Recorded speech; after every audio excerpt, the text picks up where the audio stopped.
Hello everyone, welcome back to my channel. আমি রমা আর আমার TRD ব্লগে আপনাদের সবাইকে জানাই অনেক স্বাগত।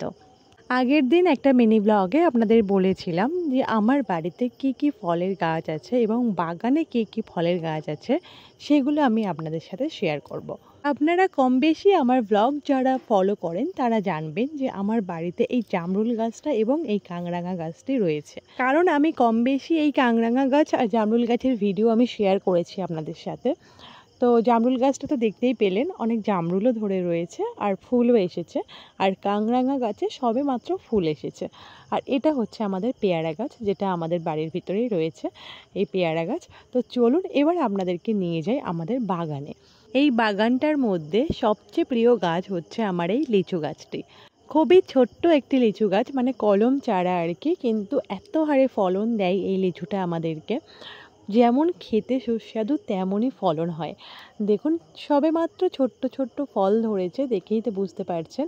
যখন এই লিচুগুলো পুরোপুরি আকার ধারণ করবে তখন আপনাদেরকে অবশ্যই শেয়ার করব। দেখবেন কত সুন্দর দেখতে লাগে এই গাছটি। তো চলুন দেখাই এবারে আর কি গাছ রয়েছে। আগের দিন মিনি ব্লগে আমি আম গাছ দেখিয়েছিলাম আপনাদেরকে আমাদের পুকুর পাড়ে। আর এই যে আমাদের বাগানে আরেকটা আম গাছ। আমাদের বাড়িতে প্রচুর আম গাছ রয়েছে, মানে বাগান পুকুর পাড় এই সমস্ত কিছু ধরে প্রায় 10-12টা তো হবেই, এরকম অনেক আম গাছ রয়েছে।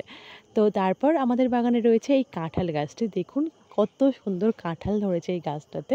তো এর মধ্যে অনেক এঁচোড়ও খাওয়া হয়ে গিয়েছে গাছ থেকে পেড়ে। আর এই যে হচ্ছে একটা ছোট্ট আম গাছ, যার এখনও ফল ফুল কিছুই আসেনি। তো যাই হোক, আমাদের বাগানে রয়েছে আর একটি পেয়ারা গাছ। এই যে এটা হচ্ছে আর একটি পেয়ারা গাছ। তো চলুন এবার আপনাদেরকে নিয়ে যাই আমাদের পুকুর পাড়ে।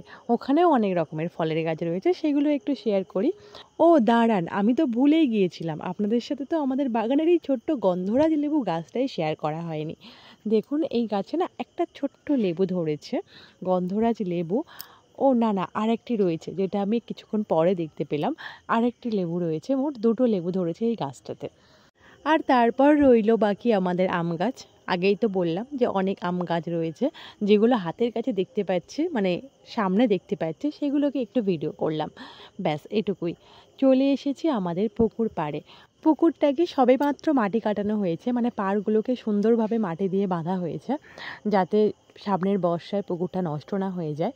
আর আগের মিনি ব্লগে আমি আপনাদের সঙ্গে শেয়ার করেছিলাম না যে অশ্বত্থ গাছ এই তাল গাছটাকে মানে নষ্ট করে দিচ্ছিল।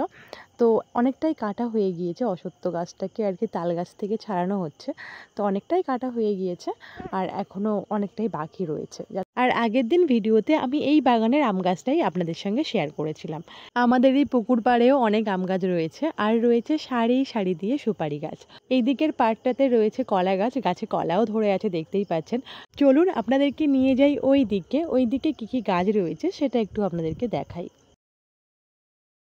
যেহেতু সবে সবে মাটি ফেলেছে আর আগের দিন রাত্রে একটু হালকা বৃষ্টিও হয়েছে, যার জন্য কাদাটা একটু বেশি হয়ে আছে, মানে হাঁটতে অসুবিধা হচ্ছে। পুকুর পাড়ে আরেকটা ছোট্ট কাঁঠাল গাছও লাগিয়েছি আমরা, যেটা পরবর্তীকালে বড় হবে। আর এখানে রয়েছে আমাদের বিলাতি কুলের গাছ। এই গাছটাতে যখন কুল হবে অবশ্যই আপনাদেরকে শেয়ার করব। আর ঠিক কুল গাছের পাশে রয়েছে আমাদের গোলাপজাম গাছ। গাছের ওপরের ডালগুলোতে অনেক ফল ধরে আছে, যেগুলো আমি আপনাদেরকে ঠিক বোঝাতে পারছি না। খুব হাতের কাছেই দুটো ফল হয়েছিল, সেটাই আপনাদেরকে দেখালাম। গোলাপজাম গাছের ঠিক পাশে রয়েছে আরেকটি গাছ। এই গাছটা কি গাছ সেটা যদি আপনারা চিনে থাকেন তাহলে আপনারাই কমেন্ট বক্সে উত্তর দিয়ে যাবেন। আমি বলছি না এটা কি গাছ। এই গাছের একটা পাতা ছিঁড়ে আপনাদেরকে দেখাচ্ছি খুব কাছ থেকে, তো আপনারাই বলবেন এই গাছটা কি গাছ।